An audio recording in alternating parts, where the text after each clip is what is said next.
Let me be honest with you about something. Over the last 15 years, I have spent more money on exterior wood finishes than I care to admit. Cans of marine-grade polyurethane at $35 a pop. Premium exterior stains running $40, $50 a gallon. And every single time, I'd stand there 2 or 3 years later watching that finish peel, crack, and blister, knowing I was about to do the whole thing over again. Then, a few years back, I came across a Japanese technique that stopped me cold. They were charring the surface of their wood with fire, just open flame, and those boards were lasting decades, some of them well beyond a human lifetime. And the cost? A propane torch you probably already own, and about 5 minutes per board.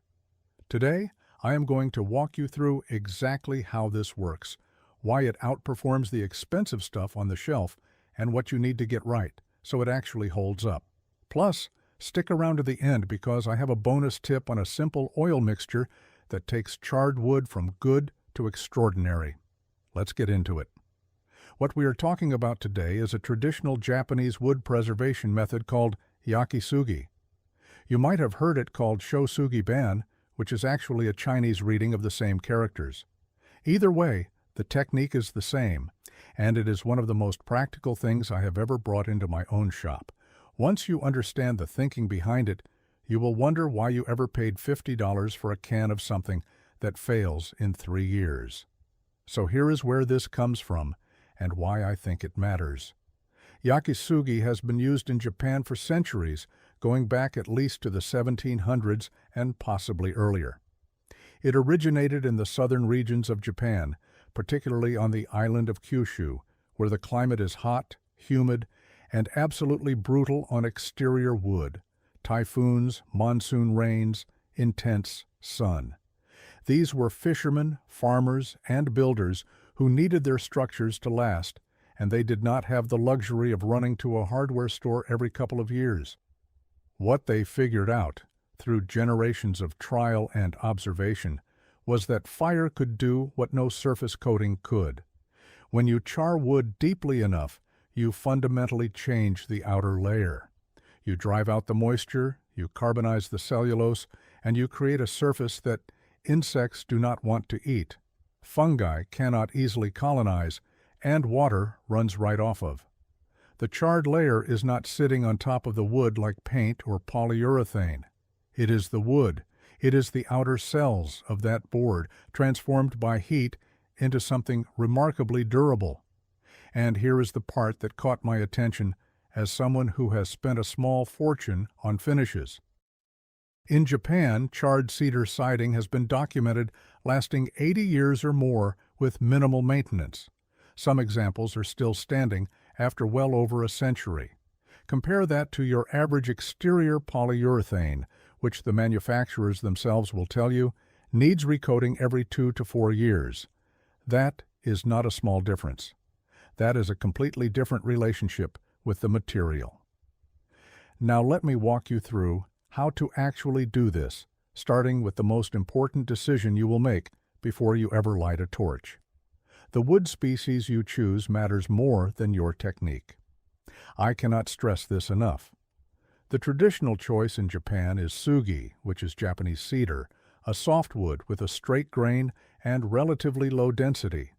That low density is actually the key. When you char a softwood, the flame penetrates more evenly and creates a deeper, more consistent carbon layer. If you try this on a dense hardwood like white oak or hard maple, the char stays shallow and uneven because the tight grain structure resists the heat.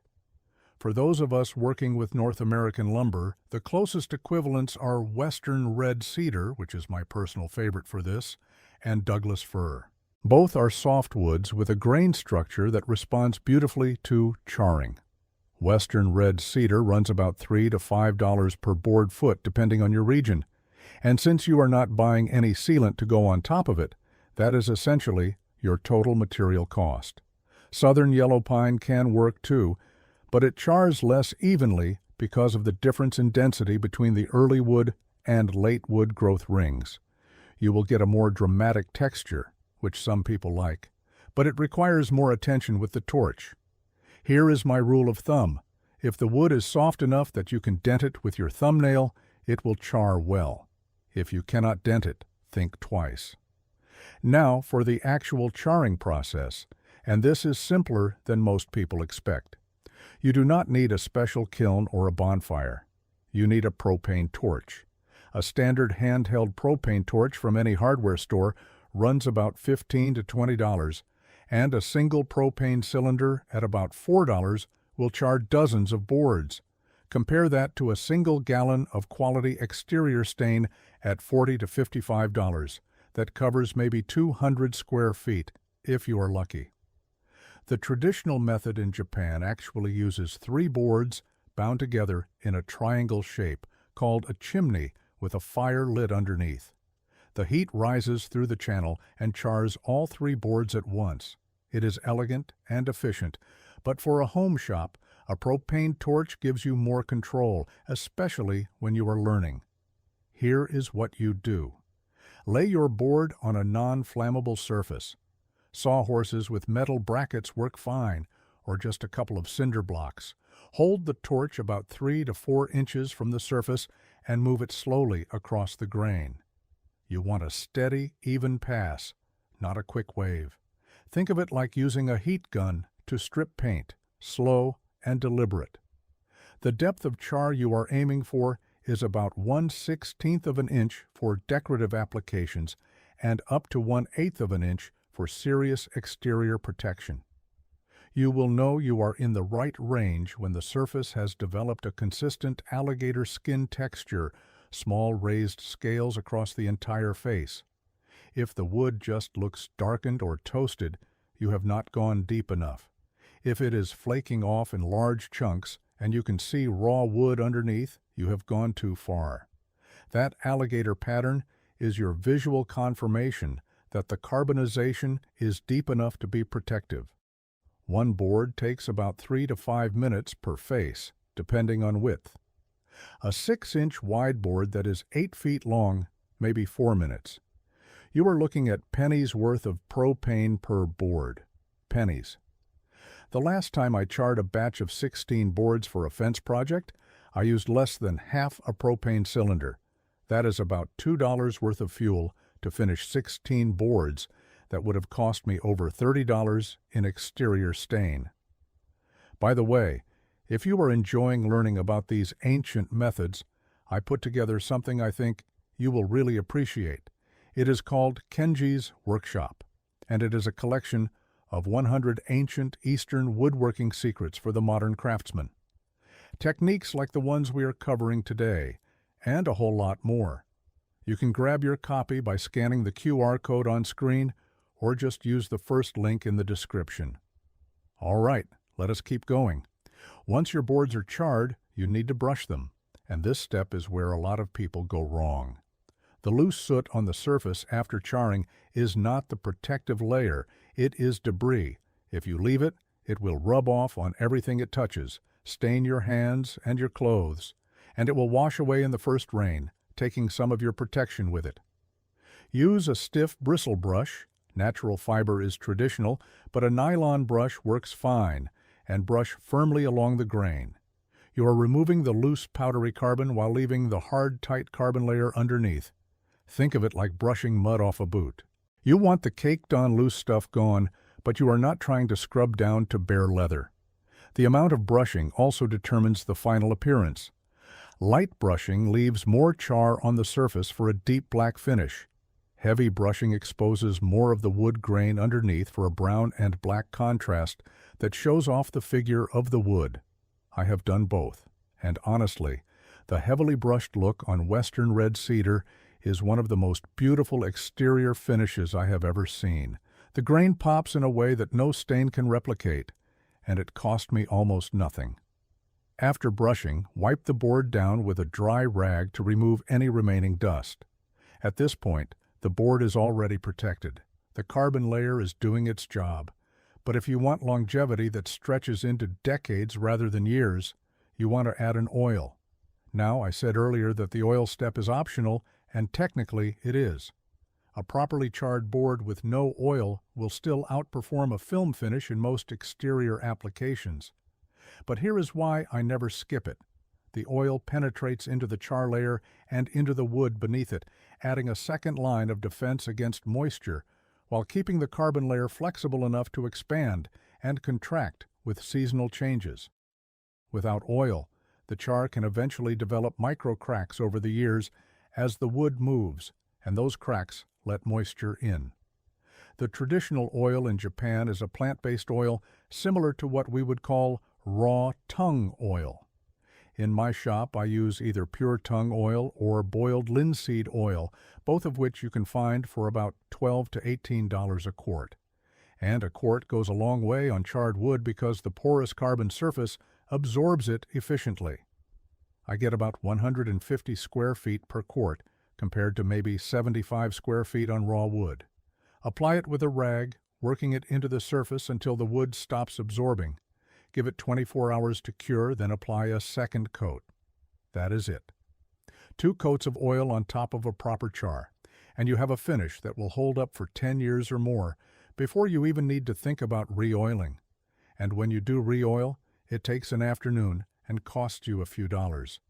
Compare that to scraping, sanding, priming, and recoating with a $40 can of exterior finish every 3 years. Now here is the part that separates a charred board that lasts a decade from one that lasts a generation. Installation. And I want to be straightforward with you here, because charred wood is not a magic force field. If you install it poorly, it will fail, just like any other exterior wood treatment. The biggest factor is keeping the charred surface away from standing water and ground contact. Char repels water beautifully when it can shed it, but if water sits on it, it will eventually find its way in. Install charred siding with at least a 3/4 inch air gap behind it so the backside can breathe. Use stainless steel or hot-dipped galvanized fasteners because standard zinc-plated screws will corrode against the carbon. Keep the bottom edge of any charred board at least 6 inches above grade. Orientation matters too. Vertical installation sheds water better than horizontal. If you are using charred wood on a horizontal surface like a deck or a bench top, you need a slightly steeper char closer to that 1/8 inch depth, and you should plan on re-oiling once a year instead of every 5 to 10 years. Vertical siding in a well-ventilated installation is where this technique really shines, and it is where those 80-year-plus lifespans come from. Let me share some patterns I have noticed over the years, things I used to do myself that this approach handles completely differently. The first pattern is reaching for a film finish by default. Most of us grab a can of polyurethane or spar varnish because that is what we were taught. A film finish sits on top of the wood, and the moment it gets scratched, nicked, or cracked, moisture gets underneath it and has nowhere to go. It gets trapped between the film and the wood, and that is where rot starts. A char layer cannot peel because it is not a coating. It is the wood itself, transformed. A scratch on charred wood just exposes more carbon. The second pattern is recoating on a schedule. We accept that exterior finishes need to be redone every 2 to 4 years, like that is just the cost of having wood outside. I did this for 15 years without questioning it. When I added up what I had spent on stains, sealants, brushes, rollers, and my own time on a single pergola over a decade, it was well over $300. The Yakasugi approach on the same structure would have cost me about $12 in propane and oil, total, and I would have re-oiled once in that entire span. The third pattern is trusting the label on the can. Manufacturers have every incentive to sell you a product that needs reapplying. That is not cynicism, that is just business. A product that lasts forever is a product you buy once. A product that lasts 3 years is a product you buy 5 times in 15 years. Meanwhile, nobody is selling you charred wood because you can do it yourself with a $15 torch. And that, honestly, is the direct answer to the question in the title. Most people have never been shown this technique because there is no $50 product attached to it. No company profits when you char your own boards in the backyard. The fourth pattern is overcomplicating exterior wood protection. Between UV inhibitors, mildew-cides, water repellents, and multi-step application systems, we have turned a simple problem into something that requires reading a technical data sheet. The Japanese approach is almost laughably simple by comparison. Burn it, brush it, oil it, done. The good news is, once you see these patterns for what they are, you can start making different choices, one project at a time. Now for that bonus tip I promised at the beginning, and this one has made a real difference in my work. When you oil your charred boards, mix your tung oil or linseed oil 50-50 with natural beeswax that you have melted down in a double boiler. Heat the oil gently, just warm enough that the beeswax dissolves into it, about 140 degrees Fahrenheit. Let it cool, and you will have a paste that is somewhere between a liquid oil and a soft wax. When you rub this into a charred surface, the oil penetrates deep into the carbon layer just like straight oil would. But the beeswax fills the micro-texture of the char and creates a secondary moisture barrier that straight oil alone cannot match. It also gives the surface a subtle sheen that looks absolutely stunning on heavily brushed charred cedar. The first time I used this mixture on a garden gate, my wife thought I had bought a new gate. The depth and richness of the finish was unlike anything I had gotten from a commercial product. The ratio is simple: 4 ounces of beeswax to 8 ounces of oil. A pint of this mixture costs about $6 to make and covers roughly the same area as a full quart of straight oil because the wax adds volume. It lasts longer between reapplications too, because the wax physically blocks moisture at the surface while the oil protects from within. I re-oil my straight charred pieces every 5 to 7 years. The ones finished with this beeswax blend I have not touched in 9 years, and they still look beautiful. One more thing before I let you go. I spent a long time gathering the best ancient Eastern woodworking methods I have come across, and I put them all into a book called Kenji's Workshop. 100 techniques that most modern woodworkers have never seen, with step-by-step photos and clear explanations you can actually follow in your shop. Scan the QR code on screen right now or grab it from the first link in the description. I appreciate you watching, and I will see you in the next one.